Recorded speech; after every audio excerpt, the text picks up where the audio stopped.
What's up, guys? Welcome back to another video. In today's video, I'm going to be switching it up a little bit on you guys. You know that I'm an advocate for the Trek Marlin 6, and I just love that bike. And it's my first ever mountain bike, so it'll always have somewhere in my heart regardless. But today, I'm going to tell you guys 3 reasons why you shouldn't buy the Trek Marlin 6. As always, I appreciate you guys watching the videos and subscribing to the channel. Make sure you hit that like button, and if you're not subscribed, hit that subscribe button, and make sure you check out MattyActive.com if you're interested in some merch. So let's jump into the video. Okay, so the first reason you shouldn't buy the Trek Marlin 6 is if you come into mountain biking intending on riding for a long period of time. You say, hey, I want to get into mountain biking and I'm pretty sure I'm committed to it and I want to take this a long way. I wouldn't advise you to get the Trek Marlin 6 because if that's your mentality, you're going to grow out of it real quick. So my advice to you would be to try to get an entry-level full suspension or go with something like the Trek Marlin 8 or somewhere in the Roscoe category, depending on what kind of wheel size you like. But I would go with something more along those lines, entry-level full suspension, a Trek Marlin 8 or a Roscoe, because those will be a little bit more aggressive than the Trek Marlin 6, and you might be able to stretch those out over a longer period of time without having to upgrade or thinking you need a new bike. Because if you come into this confident and you want to ride for a long period of time and you're looking for a long-term thing, I would not go with the Trek Marlin 6 because I don't think it'll last that long. Alright, this next reason might not mean a lot to you guys, but some of you guys it might mean a lot to, just depending on how you like your bikes. But the second reason I wouldn't get the Trek Marlin 6, or really any version of the Marlin, I think this applies to all of them, is if you want a quiet bike. If you want a quiet ride, this is not the bike for you, because for some reason these cables are loud inside the frame. So when you riding over chunky sections or riding down the trail, sometimes you'll hear this loud tin can sound, I guess you could call it.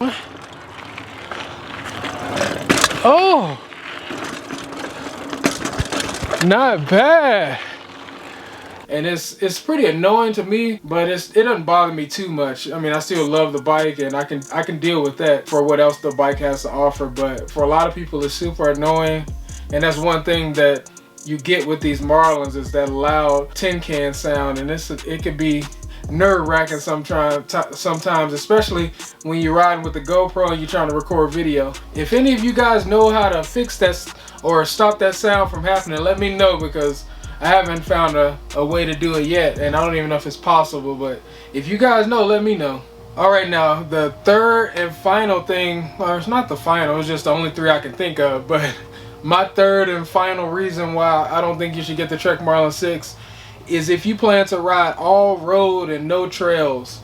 If you want to mix in some trails here and there, I would suggest the Marlin. But if you're just riding all road, I would suggest maybe something like a gravel bike or a hybrid bike, because the Marlin, while it is good on the road, it's just not that fast. And if you want to ride mostly road or pavement, I'd rather get a hybrid bike that could keep up with everybody and has good speed over the Marlin, because it'll be pretty slow in those situations. I kind of found out the hard way. I would ride with people and they had hybrid bikes, and I thought I could keep up with my Marlin.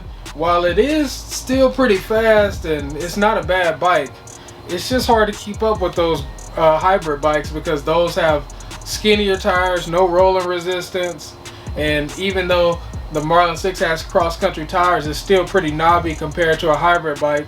So you'll be a lot better off riding a hybrid on paved roads and stuff over the Trek Marlin 6. So that's all the tips I wanted to give you guys from my opinion about the Trek Marlin 6.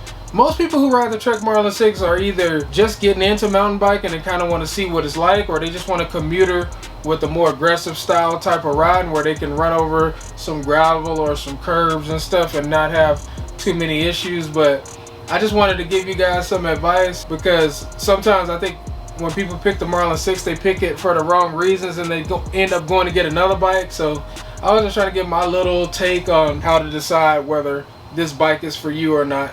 So if you guys enjoyed the video, make sure you hit that subscribe, like the video. I really appreciate it. We're still pushing to 10,000 subscribers. So I thought of something. I said, you know what I could do if we get to 10,000 subscribers? I think I'm gonna probably try to do a live stream, like a Q&A type live stream. So let's push it to 10,000 subscribers, and I think that's what I want to do. I want to do a Q&A live stream because I've never done a live stream, and I love to answer some of you guys' questions live and see what happens. But until next time, see you guys in the next video.